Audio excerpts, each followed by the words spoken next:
بسم اللہ الرحمن الرحیم۔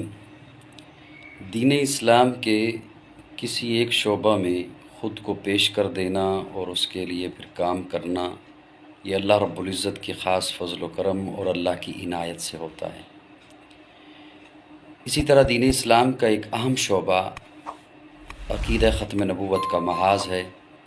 اس ایک شعبہ کے آگے پھر کئی شعبہ جات ہیں جن میں حضرات کام کر رہے ہیں، تحریر میں، تقریر کے انداز میں، تصانیف میں، تالیفات میں، کانفرنسز ہو رہی ہیں، کورسز کرائے جا رہے ہیں، لیکچرز ہو رہے ہیں۔ اسی طرح ایک انتہائی اہم شعبہ سوشل میڈیا کا ہے جس پر کام کی ضرورت بھی ہے، اور اس میں بھی الحمدللہ کئی حضرات خلوص نیت سے کام کر رہے ہیں۔ ان ناموں میں ایک نام عزیزم قاضی حسنین آرائیں کا بھی ہے۔ یہ نوجوان چیچا وطنی سے تعلق رکھتے ہیں اور پچھلے کئی برس سے ختم نبوت